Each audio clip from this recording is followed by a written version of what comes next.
Deixa eu voltar aqui. Então, agora sim, terceiro EMA, hoje é dia 20 de agosto, 8h39, nós estamos sendo gravados, tá?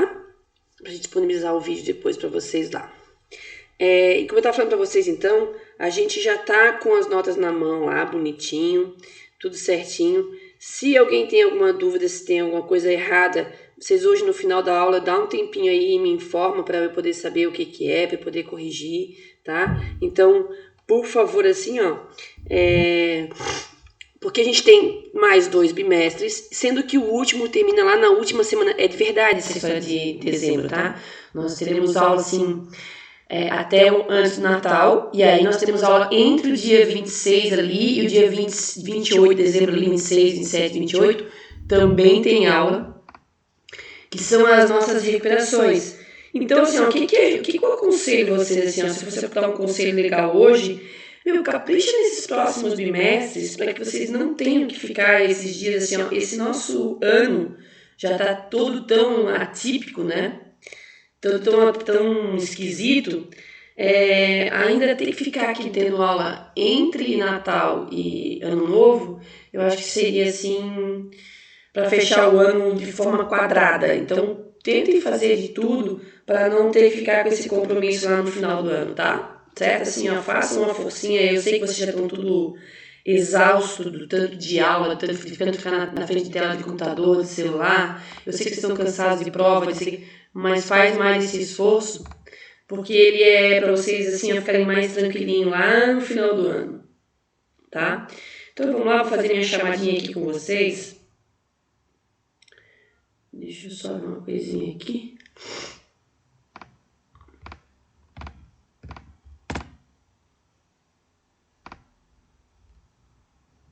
Ontem eu estava elogiando você, eu faço psicologia à noite, eu estava elogiando vocês pra minha turma lá, né?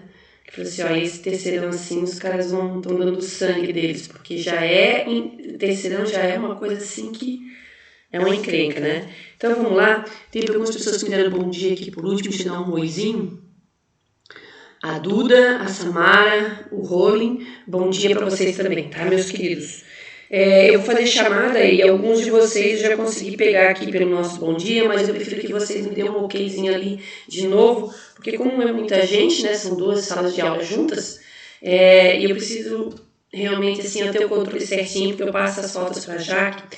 Vocês já devem estar sabendo do nosso sistema, a gente está realmente passando as fotos para a Jaque está entrando em contato pessoal, diretamente com vocês ou com o responsável de vocês, porque a gente está preocupado com as faltas, está preocupado com as notas, justamente porque a gente engatou agora no segundo semestre, tá? Então, para não ter que ligar para alguém de forma errada, se eu não der um ok aqui, o nomezinho de vocês vai para o da Jaque, tá? Ana Carol, do terceiro EM, muito bom dia, dona Ana, prof, ficou bem contente. Bom dia, prof. A gente sabe nossas histórias, né, Ana? Beatriz Karina já tá aí, também já me deu bom dia. Bea, olá, Bea. A Bruna Lencook já me deu um oizão também lá em cima. O Caio tá por aí, no terceiro EM. Caio. Então, deixa eu uma fotozinha aqui suspensa pro Caio. O Davi Xavier. Stephanie Correia, não? Gabriel Garcia. Ah, bom dia, dona Stephanie. Stephanie não tem mais erro, tá sempre na sala agora, né, Stephanie? Muito bom. Aqui. O Gabriel Garcia tá ali, já me deu um oizinho. O Henrique Jordão foi o primeiro a me dar bom dia hoje, né, Henrique? Igor Silvi também já me deu bom dia, mas... Presente. Tudo bom contigo, meu querido? Que Tudo ano, certo. hein, Igor? Que capricho de ano, hein? Pois é. Seu Rolling foi um dos últimos a me dar bom dia ali no chat. Júlia Pierre já me deu bom dia também. Bom dia, professora. Oi. Tudo bom, João? A Júlia Pierre tá por aí também, né? Já me deu bom dia. Kaique. Meu querido Kaique. Kaique não? Pô, eu chamo o cara de querido e tudo, o cara não tá. Ó, que abandono. Larissa tem me dado bom dia também, lá em cima. Olha lá. Lauro. Preocupada com o tio Lauro. Lauro não é de faltar e já é a segunda aula minha que ele falta. Tá de mal comigo, será? Lucas Araldi. Araldi não. O Dutra já tinha dado bom dia lá em cima, é o Dutra. O Martins também já tinha dado um oizinho lá por cima. Lucas Dutra, Lucas Martins. O Lucas Gonçalves. Tá aí? Filho de Lucas, né? O Lucas Araldi, Dutra, Martins, Silva. O Gonçalves não também. Luiz Carlos já me deu bom dia. Bom dia, seu Luiz Carlos. Luiz Felipe, que legal, Luiz. Tá bom? Luiz e Marcelo estão aí também, né? Natália Basqueira. Natália. Natália não. Nicole.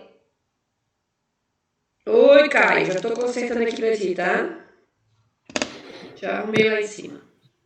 Tranquilo. Natália Basqueira não. Nicole de Carvalho. Nicole não. O Patrick deu um oizinho também por ali. Olá, seu Patrick. A Tainá também tinha dado um oizinho também. Patrick, Tainá e Vinícius Scheidt. Bom dia para vocês, meus amados. Agora, terceiro Ema. A Aline já tinha dado um bom diazinho lá em cima também, né, Aline? A Aline e o Bernardo. Brian. Não.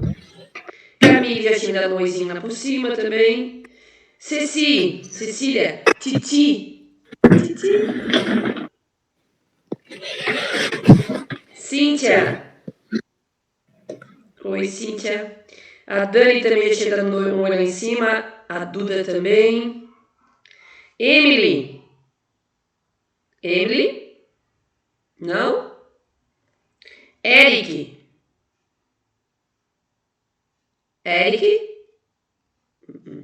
Gabriel de Abreu. Opa, Gabriel de Abreu tá ali. Certinho, Gabriel. Gabriel Fujiwara. Não? Ou Costa, né? Tem dois Costas, tem na terceira e também tem Costa. Guilherme não. Júlia Paiva.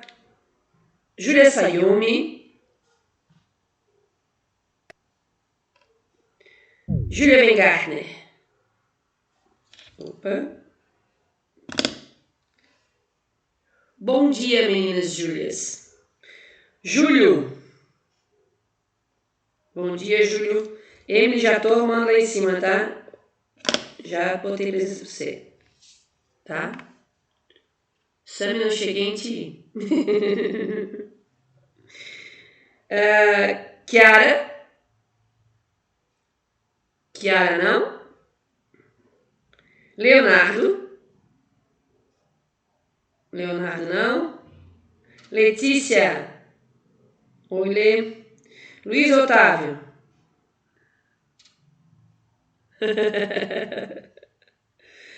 A Manu hoje não tá aí, que ela já me mandou mensagem que, ó, quem quiser carona agora, a Manu tá fazendo aula de direção. Já tem carona garantida, tá? Pode ligar pra ela pedir carona, que a Manu agora tá motorizada. Maria Milstead e Maria Westphal. A Milstead já me tinha dado bom dia lá em cima. Isso. E a Westphal, não? Maria Stramoski. Bom dia, Maria. Mariana Sami. Mariana, bom dia, Mariana Sami. Agora, Sami, apertei o botão aí. O Andrea. Então, quem for com foto comigo nessa turma foi a Maria Westphal. Quem for com foto também foi o Leonardo, a Chiara, o Guilherme, o Gabriel Fujiwara, o Eric e o Brian nessa turma. No terceiro quem ficou com falta, a Nicole, a Natália Basqueira, o Lucas Silva, Lucas Araldi, o Lauro, o Kaique e a Stephanie. Opa, Nicole, já tô corrigindo o teu aqui, tá? Nicole, aqui já tá ok, tá, Nicole? Vamos lá, então. Meus queridos, a apostila... Não vale rir dos meus rabiscos na apostila, hein? Ai, Stephanie já deu ok pra ti aqui também, pra não ficar pra depois, peraí. Já corrigi o teu aqui, tá, Stephanie? Ó, apostila, aula 9, geografia 5A, geologia 1, tem mais pela frente. Tempo geológico, cuidado com esse nome, não é o mesmo que o tempo do ser humano, tempo geológico. Olha aqui, ó. Rochas e agentes formadores do relevo. Hoje a gente começa falando dos agentes internos. Depois, na próxima aula, dá sequência com os agentes externos, tá? Meus lindos, a prof vai colocar o slide aqui. Deixa eu só subir, botar ele no topinho aqui. Agora sim vai aparecer pra gente.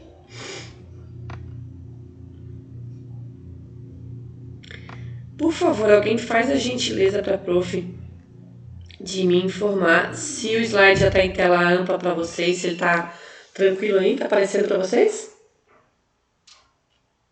Alguém, não, se não tem ninguém gentil, alguém bonito então, alguém bonito assim. Tá aparecendo ok? Então tá, vamos lá então, pessoas. Na primeira página ali da apostila, na página 1 dessa aula, ela traz um pouquinho de algumas informações corriqueiras quando se fala em geologia, tá? Uma das informações é que o nosso planeta ele tem 4,6 bilhões de anos. Se nós falarmos no nosso sistema solar, é mais ou menos isso também, 4,6 bilhões de anos. O Sol, a Terra e os planetas que fazem parte do sistema solar, eles são contemporâneos, eles são da mesma época, tá? Agora, se nós falarmos no nosso universo, as teorias acreditam que o universo ele é de entre 12 e 15 bilhões de anos atrás. Alguns cientistas acreditam que é 12, outros 13, então entre 12 e 15 bilhões de anos atrás, tá? E o nosso sistema solar é em torno de 4,6 bilhões. Certo? Lembrando que boa parte da massa do nosso sistema solar é composto pelo Sol e uma pequena restante de massa compõe os planetas, né? Os nossos 8 planetas e os demais astros que tem no nosso sistema. Na verdade, as informações sobre o tempo de existência da Terra, o tempo de existência do nosso universo, como ser humano, ele é muito recente nessa história toda. Nós somos, assim, a última criatura, né, dos seres vivos, uma das últimas a surgir no nosso planeta. Então fica complicado para a gente estudar o processo de evolução da Terra, já que a gente não tem registro de seres humanos de tempos passados. A gente é muito recente no nosso planeta. Então a forma que a gente usa para fazer essa contagem e para contar essa história é a datação de fósseis e a datação de rochas, que é feito através de testes físicos e químicos, né? São usados testes laboratoriais que nos dão ideia então de quanto tempo tem tal fóssil, tem tal rocha, e aí a gente presume que o sistema solar tem esse tempo, pelo estudo dos astros, pelo estudo dos meteoros, pelo estudo da evolução de algumas estrelas, a gente começa a ter ideia do tempo, então, do universo. Mas são a partir de cálculos físicos, químicos e de observações do nosso sistema atual. Tá? O ser humano é muito recente nessa história toda. Inclusive, quando a gente fala em ser humano, a gente fala assim, em tal país como a China, por exemplo, tem cultura milenar. Né? A gente fala, o século passado, tem 3 décadas. Esses são as unidades de tempo que a gente usa para se referir aos seres humanos, quando a gente está falando dos seres humanos, né?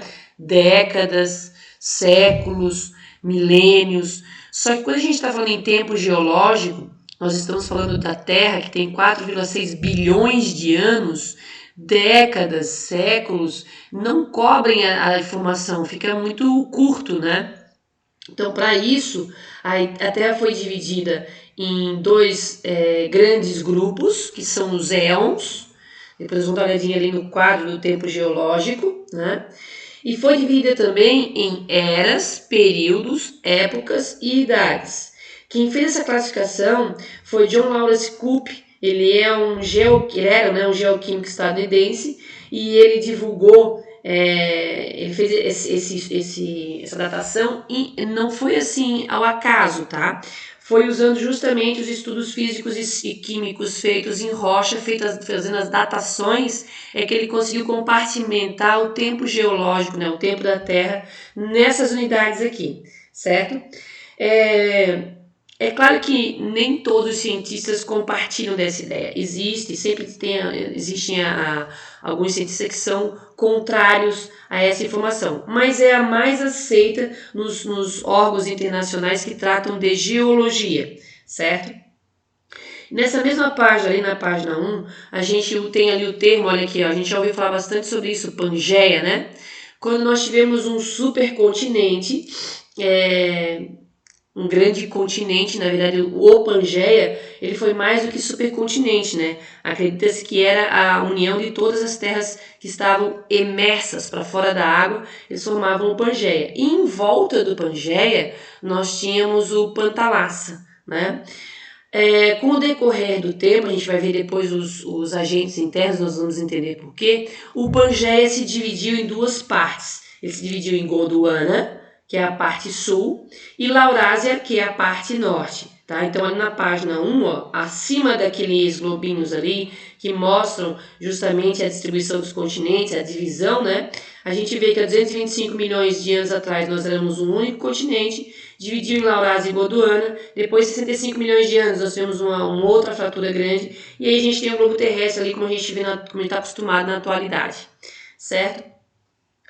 Aí, pessoas, isso aqui é uma coisa que pode cair em vestibular, porque é um assunto mais ou menos novo em geologia, tá? Primeiro eu queria que vocês olhassem ali, ó, na página seguinte, nós temos ali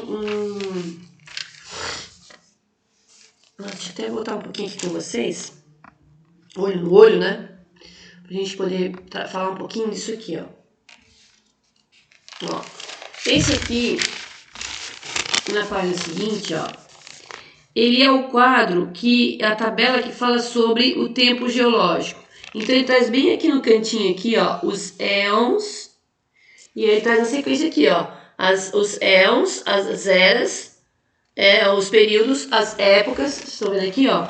Então tem éons, eras, períodos, épocas. Estão vendo? Então, o ser humano, ele chegou aqui agora no último tempo aqui, ó. Se nós falarmos em períodos, nós estamos atualmente no quaternário, tá? E existem alguns cientistas que estão defendendo que a partir da entrada do ser humano, na verdade não é a partir da entrada do ser humano, tá? A partir das modificações mais expressivas do ser humano, Davi Xavier. Certinho, Davi, já dei ok pra você aqui. A partir da existência do ser humano, não, um pouquinho pra cá ainda. Apesar de, por tempo geológico, isso não faz grande diferença, tá? Mas a partir das grandes modificações que o ser humano faz, principalmente com a queima dos combustíveis fósseis, a gente poderia até associar à Revolução Industrial. Alguns cientistas estão chamando esse período de antropoceno. Aqui, ó, lá na página 1, fala aqui, ó.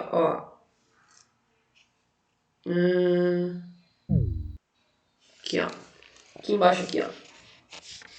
Então, o antropoceno seria o período onde o ser humano começou a fazer as grandes mudanças a partir da queima de combustíveis fósseis, a partir de grandes modificações no planeta Terra. Então, se surgir uma palavra como essa lá no vestibular, lá no Enem, vocês são cientes, então, que o antropoceno, lá na página 2 ainda explica o que é, por que eles usam essa palavra, né? Antropológico tem a ver com humano, com o ser humano, e o seno ali é novo, né? Então, um novo período, que é o antropoceno, é o período do ser humano, não é contabilizado a partir da existência do ser humano, e sim a partir das transformações, das grandes transformações que ele começou a causar no nosso planeta, tá? Sempre que a gente usa éons, eras, datas, épocas, O que marca a mudança de um para o outro, o que marca o que faz necessidade de uma troca de nome, é uma mudança expressiva. Por isso que o antropoceno seria a partir do momento que o ser humano começou a fazer grandes mudanças no nosso planeta, tá? Alguns cientistas não concordam com o nome antropoceno. Aí eles usam esse outro nome aqui, ó. Quinário, ou... Aqui, ó, tô vendo aqui, ó. Quinário, ou... Ali no finalzinho ali, ou tecnoceno, que nós estamos no período quaternário, né? O próximo seria o quinário, tá? Mas o que as duas teorias, né, do antropoceno e do quinário concordam é que esse novo tempo seria a partir das grandes mudanças causadas pelos seres humanos. Inclusive, o pessoal que fala do quinário já deixa bem, já associa mais ao período pós, né, Revolução Industrial, ou concomitante com a Revolução Industrial, tá? Deixa eu voltar lá nos nossos slides. Até aqui estamos bem? Estamos tranquilinhos? Tudo certo? Sim. Então tá bom. Então aqui, por isso eu coloquei para vocês aqui a informação aqui das duas discussões, né? Do antropoceno e do quinário ou tecnoceno, tá? Na sequência, nós temos ali na página 3 alguns conceitos que nós já trabalhamos em sala de aula, lá no ensino fundamental, lá no primeiro ano a gente trabalhou sobre isso. Os minerais são substâncias inorgânicas, são encontrados na natureza, frutos de processos físicos e químicos. Entre os minerais, os principais, que eu diria que são os mais encontrados, tá? Feldspato, anfibólios, proxênios, quartzo e mica. O quartzo ele é encontrado em branco, rosa, em begezinho. Eu diria que é um dos mais comuns, né? O feldspato ele é um mais escuro, né? A mica ele tem é marrom, mas tem um brilho. Eu até tinha uma rocha de mica aqui na minha sala, só que andaram brincando com ela esses dias o pessoal e acabou não sendo que guardaram a minha rocha de mica. Tá, seguindo lá então. Os minerais, se eles estão agrupados, a gente chama de rocha. Esse agrupamento pode ser feito de um único mineral ou de uma mistura de minerais. Então, rocha é um agregado, é um aglomerado de minerais. O que é a pedra, então? Pedra é a mesma coisa que rocha, só que é designação popular para a rocha. Então, se você estiver falando que jogar uma pedra, não tem problema, é um termo popular. Agora, cientificamente, se por alguma razão vocês forem fazer algum trabalho acadêmico, que surja a informação sobre rocha, bota rocha, tá? Porque senão a banca que vai analisar vocês já vai dar um puxão de orelha, porque pedra não é um nome científico.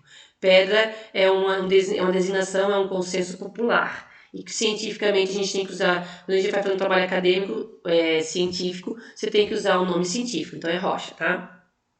Minério, a gente chama o mineral de minério quando ele passa a ter valor econômico, quando eu consigo explorar e ganhar dinheiro com ele, aí ou pela grande quantidade ou pela raridade, de alguma forma eu consegui ganhar dinheiro com aquele mineral, então eu posso chamar ele de minério. Um exemplo é o minério de ferro. Se eu tiver um punhadinho de ferro na mão, é só um punhadinho de mineral de ferro. Agora, se eu tiver uma grande área de ferro para extrair, eu tenho minério de ferro, certo?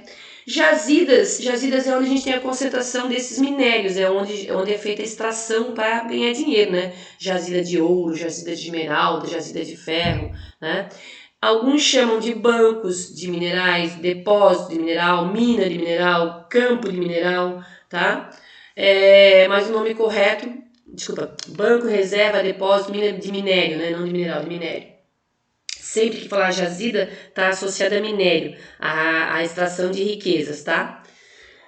Que mais? Na sequência, na mesma página, ali nós temos a classificação das rochas. A gente já sabe que rocha é um aglomerado de minerais, né, de um ou de mais tipos de minerais, e elas se subdividem em magmáticas. A gente já viu esse assunto já umas 3, 4 vezes, né, gente, mas é importante.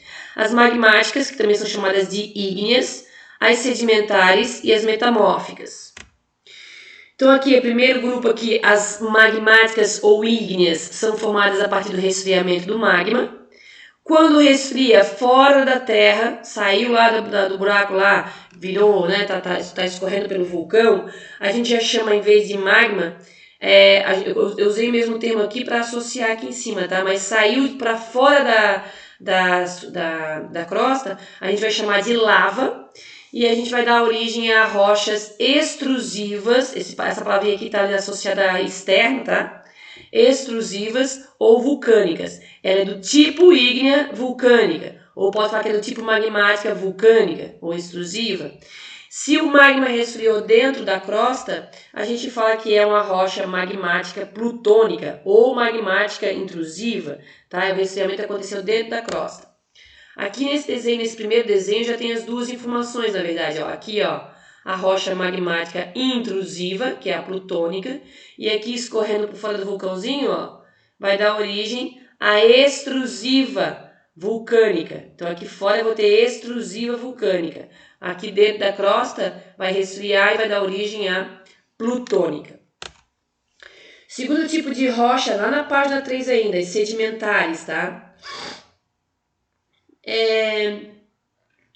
Na nossa apostila ali ainda traz para as rochas magmáticas, e além de usar esse termo vulcânica extrusiva, plutônica intrusiva, ainda tem outro termo que é usado que é efusiva, para essa daqui, que é efusiva para as rochas vulcânicas, e infusiva para as rochas plutônicas, tá? Efusiva e infusiva.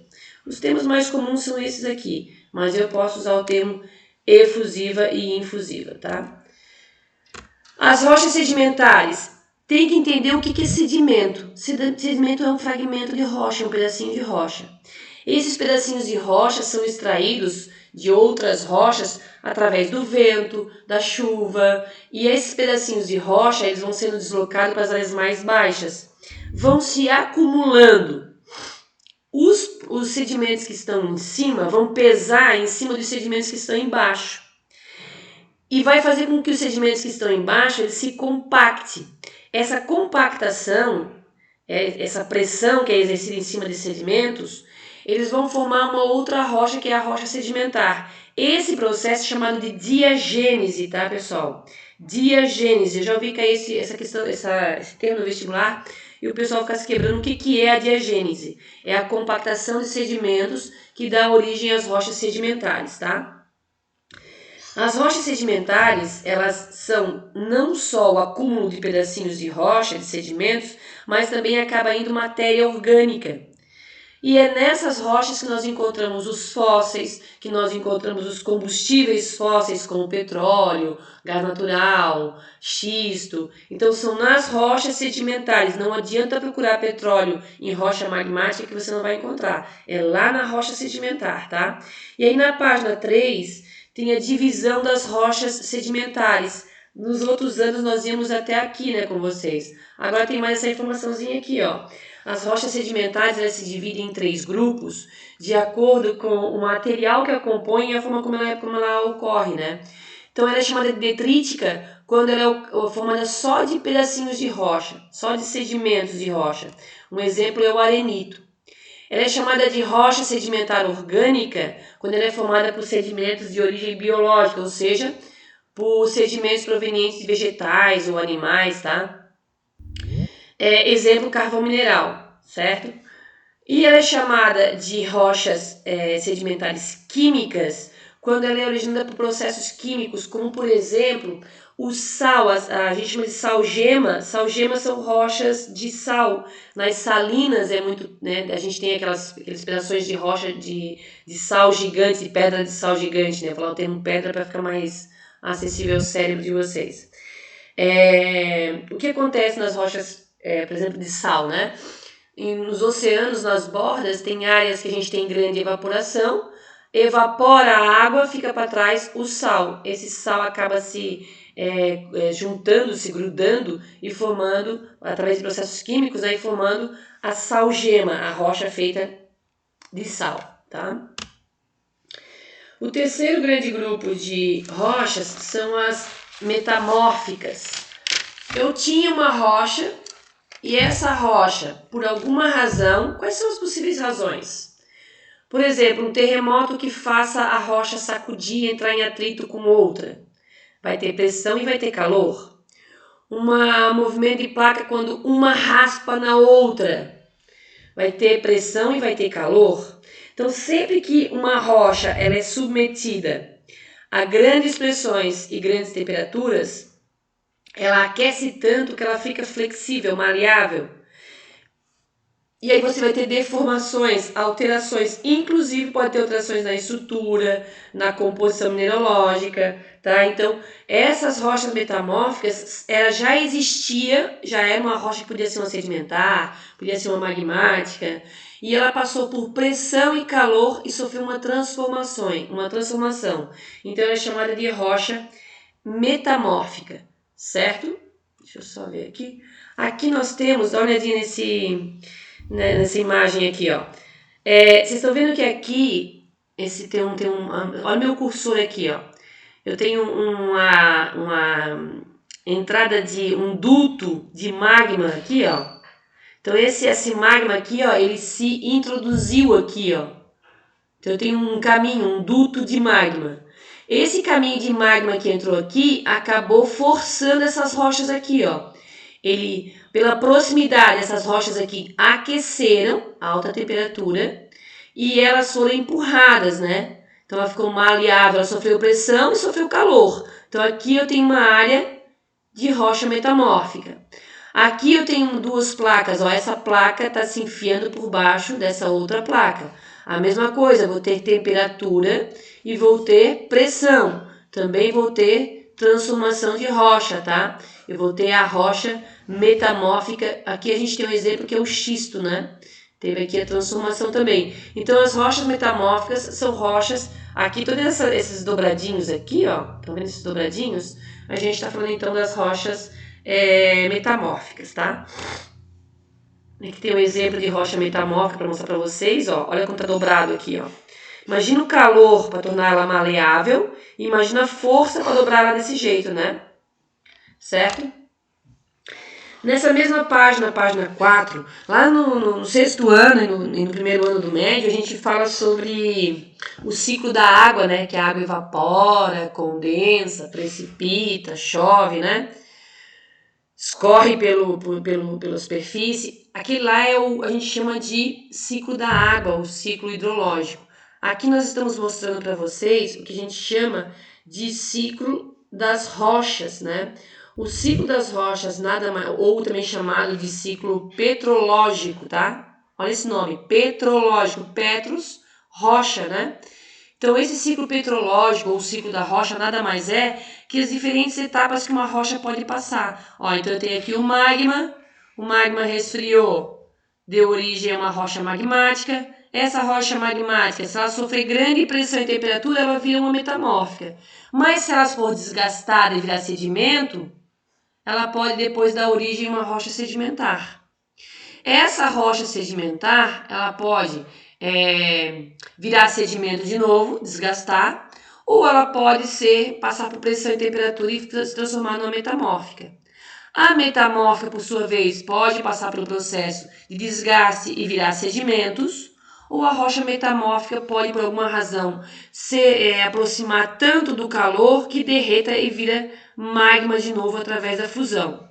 Isso aqui, ele é uma coisa contínua, igual o ciclo da água, isso aqui é contínuo. Só que o ciclo da água ele tem um tempo mais rápido, né? O ciclo o petrológico, tudo isso aqui é de forma muito mais lenta do que o ciclo hidrológico, tá?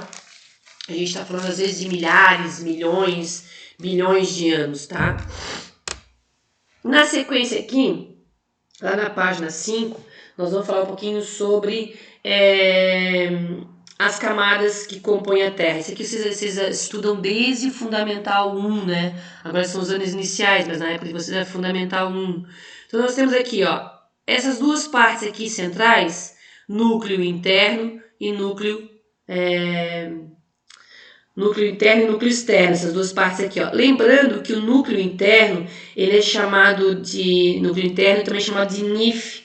NIF porque ele é feito principalmente de níquel e ferro, tá? Ele é sólido.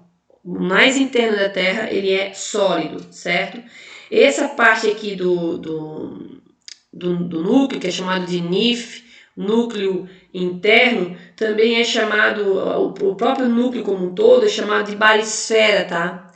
Barisfera porque é a parte da Terra que suporta a maior pressão, tá? E na página 5 da apostila de vocês ali, explica o porquê desse termo, tá?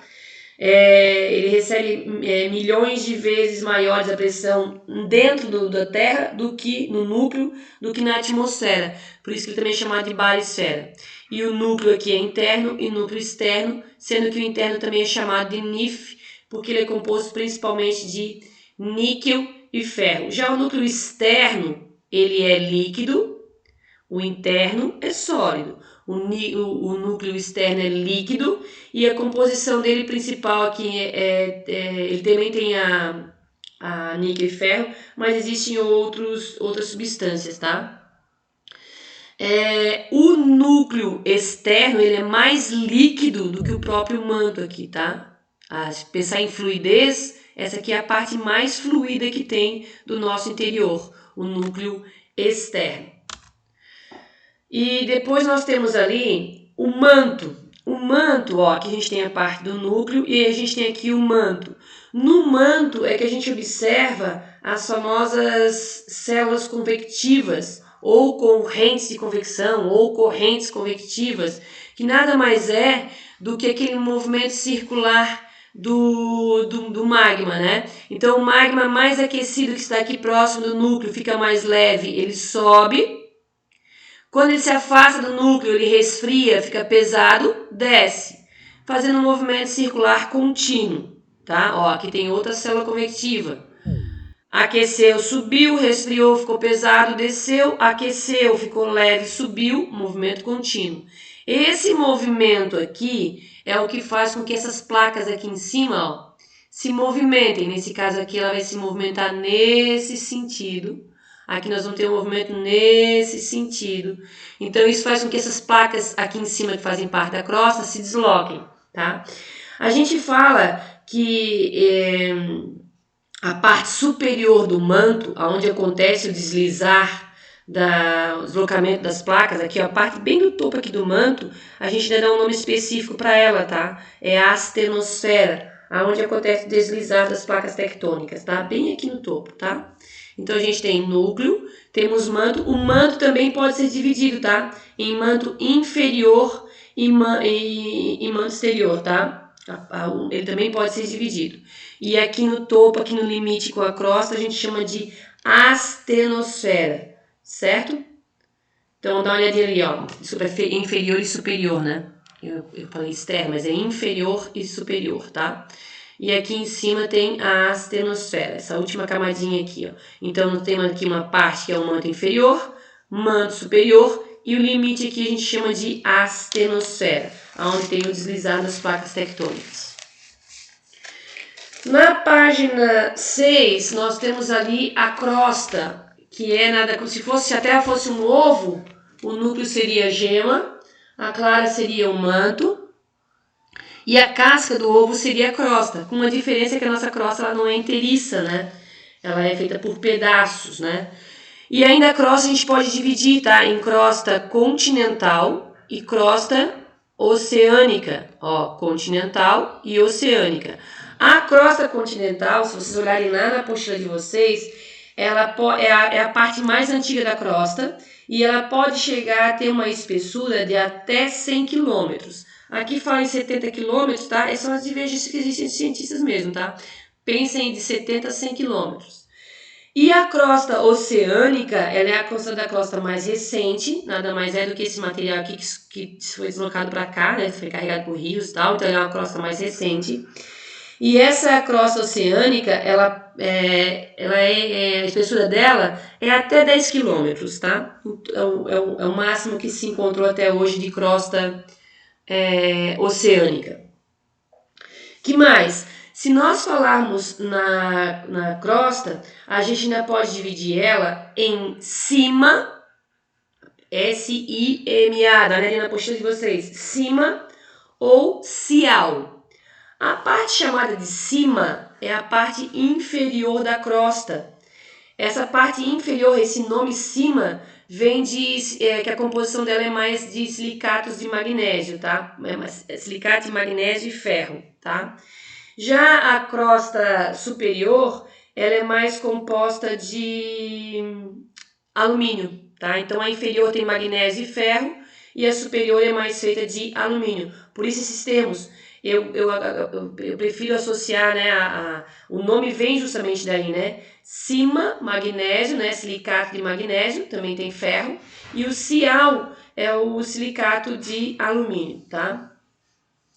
Que mais? Essa é a divisão da crosta, a gente falou da parte inferior e superior.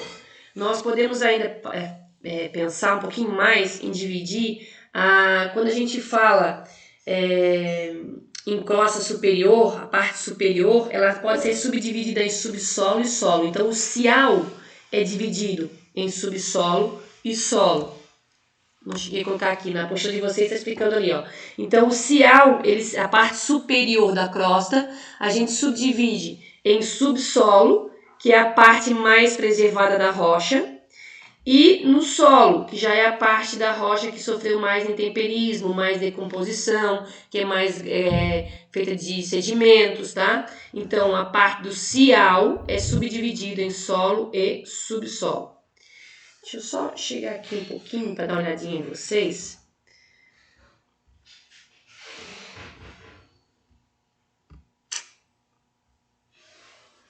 Essa semana que a gente que eu tive de férias do meu curso de psicologia. Ô, Lucas Gonçalves, depois eu conserto a falta lá, tá? Que eu estava no curso de psicologia, a gente teve uma palestra com uma menina que ela é psicóloga e ela faz trabalhos lá na Antártida. Ela faz pesquisas lá com o pessoal que fica lá isolado, né?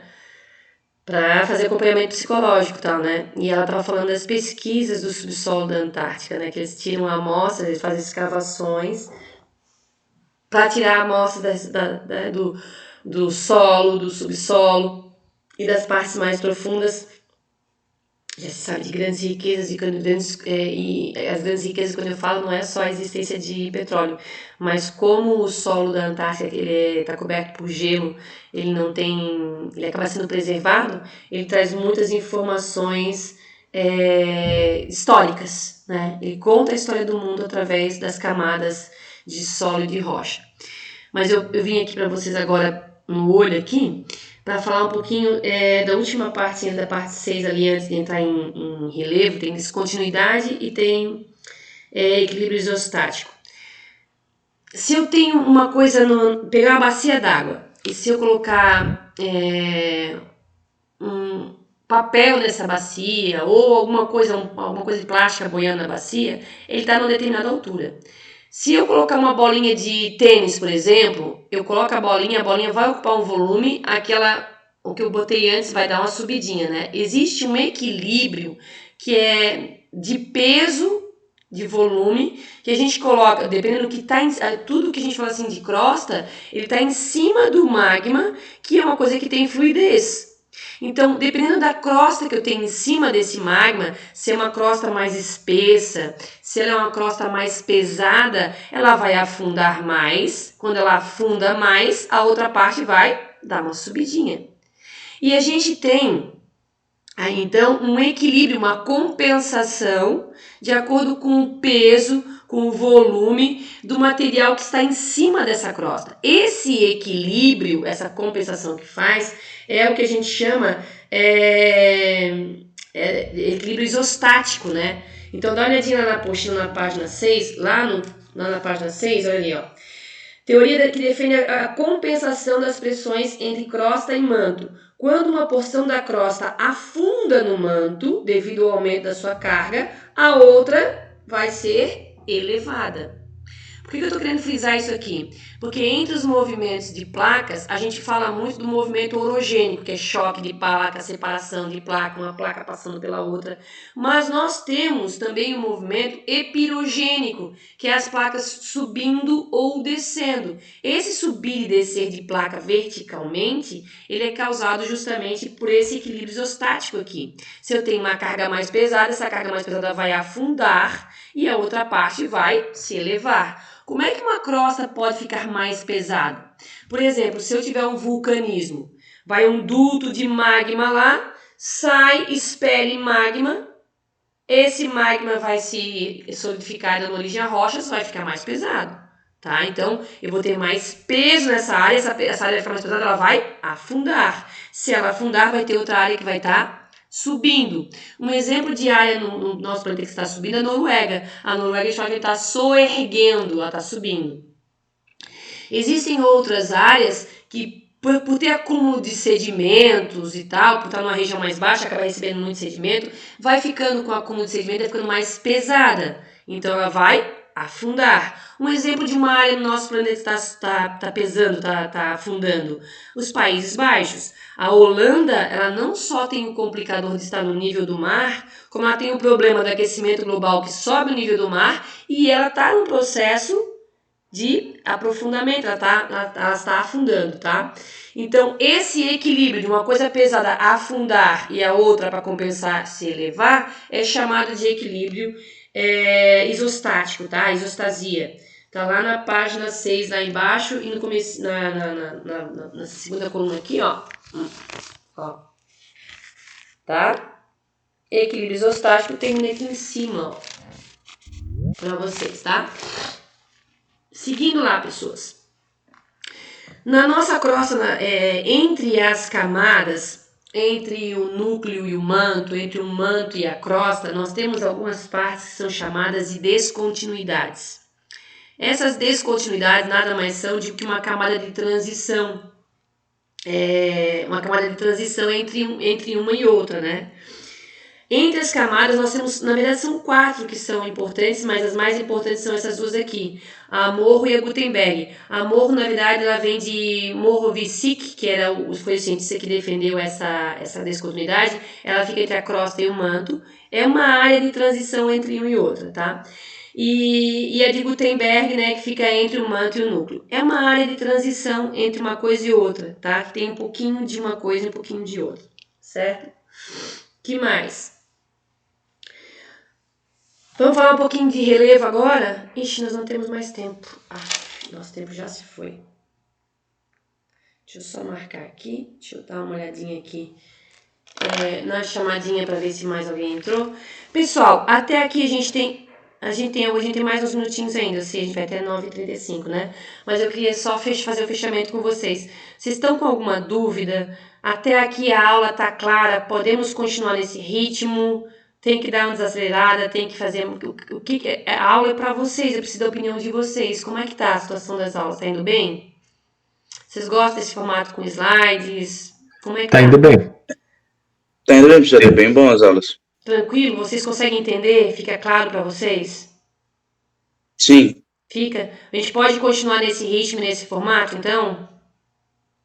Por mim pode, por mim é ótimo. Então tá bom, meus queridos.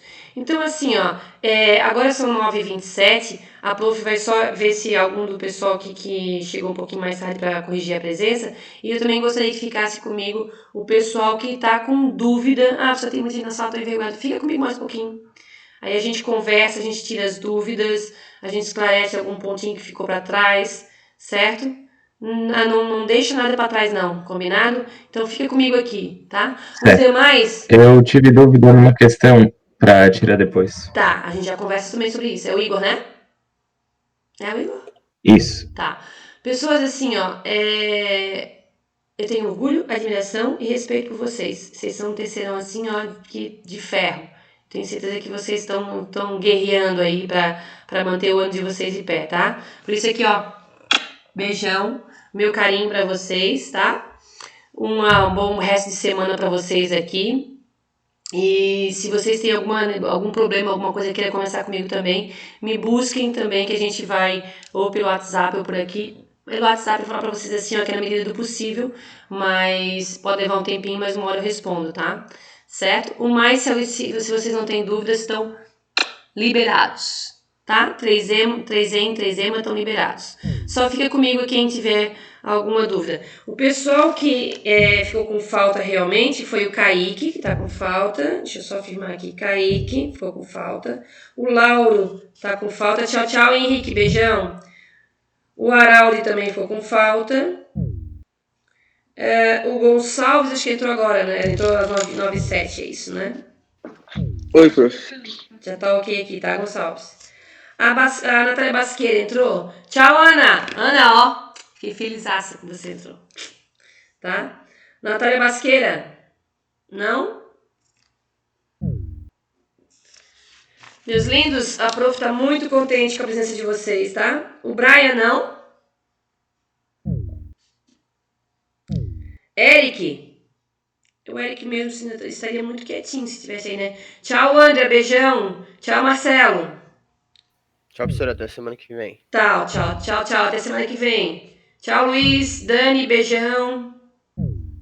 Não tem problema, Luiz. Tchau, Tainá.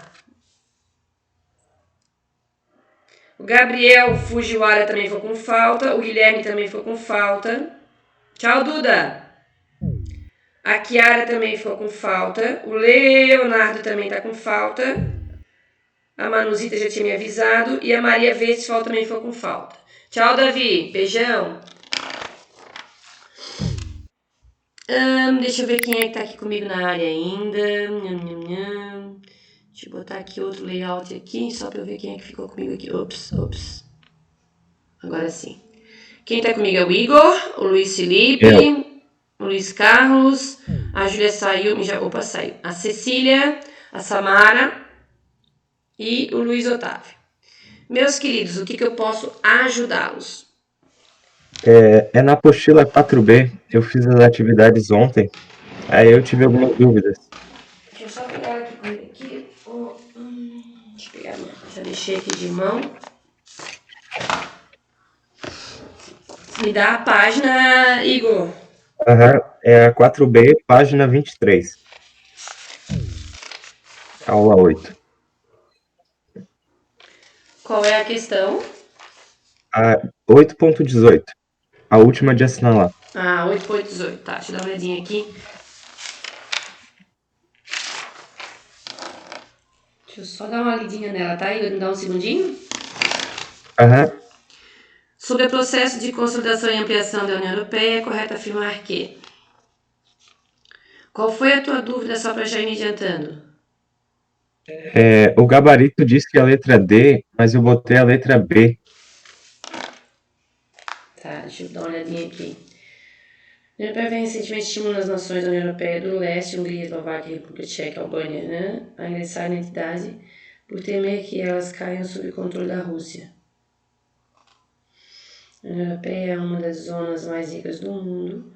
Entretanto, existem disparidades internas significativas entre suas regiões em termos de rendimentos e de oportunidades que foram agravadas com a recente ampliação dos seus membros.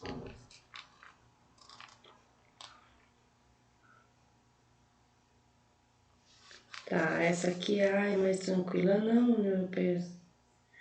A União Europeia e os Estados componentes abrem mão da sua soberania. Não, jamais. É por causa de objetivos geopolíticos relacionados ao combate ao terrorismo. Não, aqui não.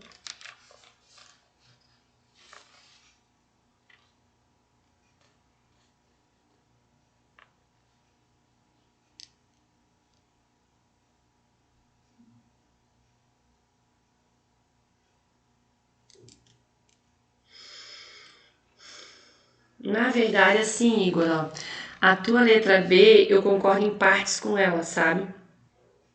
Só que quando ela fala no finalzinho ali, ó, que as disparidades, elas ocorreram por causa do recente ampliação de seus membros, se a gente pensar Do ponto de vista do Reino Unido, por exemplo, que optou pela saída, seria, mas alguns outros não, né? Mas assim, ó, tá falando aqui, ó, que o problema essa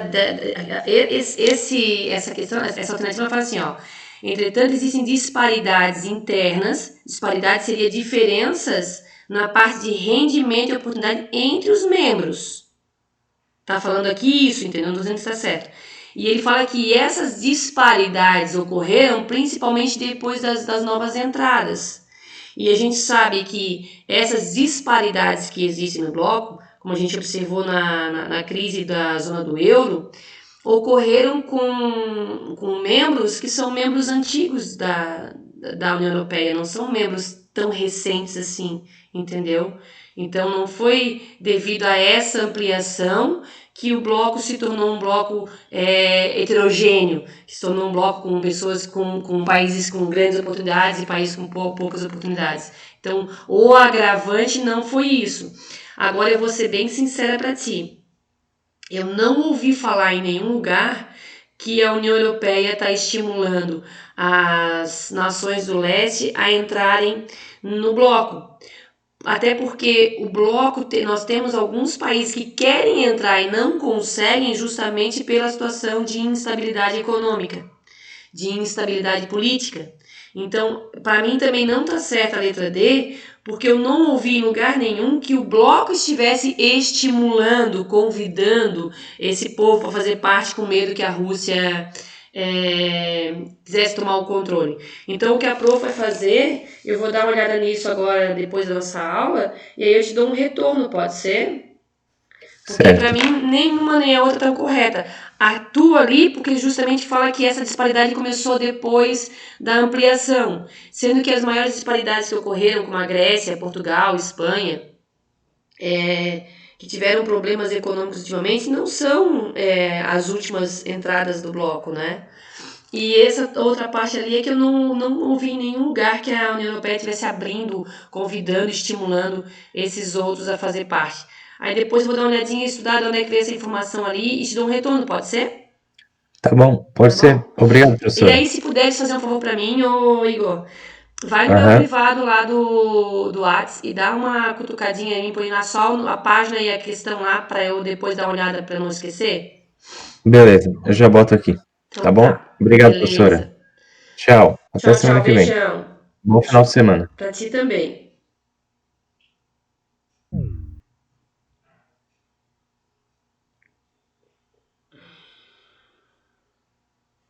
A nossa prova já é semana que vem, pessoal.